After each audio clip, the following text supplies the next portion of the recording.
पिछले 5 साल में एक जो हमारी बड़ी उपलब्धि थी वो धारा 370 पर थी और ये भी हम कहेंगे कि जो एनडीए का रिकॉर्ड है और एनडीए की सोच जो है, मोदी सरकार की सोच जो है कि कश्मीर को देश के साथ इंटीग्रेट कैसे किया जाए, कश्मीर की डेवलपमेंट इसको हम कैसे और आगे बढ़ाएं।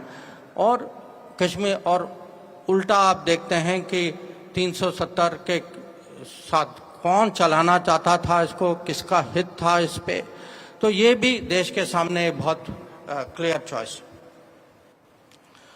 आजकल थोड़ी बहुत बातें पीओके पे भी चल रही हैं, वहाँ कुछ आपने देखा होगा कि कुछ घटनाएं भी हो रही हैं। अब मोदी सरकार जो है, हमारा मत इस पे बहुत स्पष्ट है, पार्लियामेंट का रेजोल्यूशन है, हम बहुत क्लियर हैं कि पीओके जो है भारत का अंग है, it is part of India, it was always part of India, it will be part of India. और हमारा ये जरूर इरादा है कि एक दिन हम पीओके को जो है वहाँ का इलीगल ऑक्यूपेशन जो है उसको हम ख़त्म करेंगे और पीओके जो है भारत के साथ वापस जुड़ जाएगा। अब इस पे आप देखते हैं कि विपक्ष का जो सोच जो है वो बिल्कुल विपरीत दिशा में है। फारूक अब्दुल्ला साहब हमको याद दिलाते हैं कि नहीं पीओके की बात ही नहीं करिए क्योंकि पाकिस्तान के पास न्यूक्लियर वेपन्स है। अब न्यूक्लियर वेपन जो है, हम लोग जो हैं भारत के न्यूक्लियर वेपन्स पे गर्व रखते हैं, विपक्ष जो है पाकिस्तान का न्यूक्लियर वेपन्स को लगता है कि उसको ज़्यादा अहमियत देते हैं। अगर मणिशंकर अय्यर हों या फारूक अब्दुल्ला हों, वो पाकिस्तान के न्यूक्लियर वेपन से इतना डरते हैं, उनको कहता कि वो तो सोचते हैं कि हमें पीओके की बात ही नहीं करनी चाहिए। तो मैं कहूँगा कि जो भी सुरक्षा के विषय हम जो हैं सीएए के पक्ष में हैं, हमारा इरादा है सीएए को आगे ले जाना। वो जो हैं वो वोट बैंक के बंदी हैं और शुरू से उनका कभी जो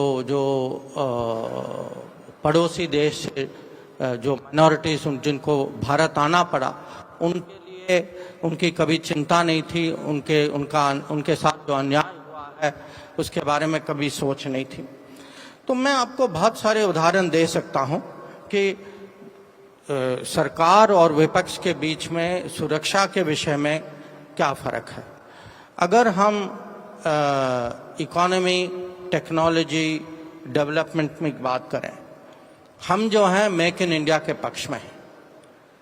कांग्रेस पार्टी और जो अपोजिशन पार्टीज जो हैं उनका तो कहना है कि इस देश में मैन्युफैक्चरिंग हो ही नहीं सकता। तो बिना मैन्युफैक्चरिंग के आप ही सोचिए कि भारत में टेक्नोलॉजी कैसे बढ़ेगी, क्योंकि मैन्युफैक्चरिंग और टेक्नोलॉजी साथ ही साथ चलते हैं। तो वो तो हमें एक किस्म से हमें जो हम बैकवर्ड थे, पहले पीछे रह गए थे, वो तो हमें उसी स्थिति में रखना चाहते हैं। हम जो हैं बुलेट ट्रेन प्रोजेक्ट के पक्ष में हैं। अब बुलेट ट्रेन आप जानते हैं कि इसको डिले किसने किया। तो ये एक उदाहरण है कि कौन टेक्नोलॉजी, कौन प्रोग्रेस, कौन प्रोजेक्ट के पक्ष में है, कौन इसके विरोध में है। और मैं इसमें बहुत सारे उदाहरण दे सकता हूँ। मोदी सरकार ने अगर आज आपके फ़ोन में 5G टेक्नोलॉजी है, ये 5G टेक्नोलॉजी जो है मेक इन इंडिया है। अब आप याद रखिए 14 के पहले 2G, 3G, 4G टेक्नोलॉजी ये कहाँ से आते थे?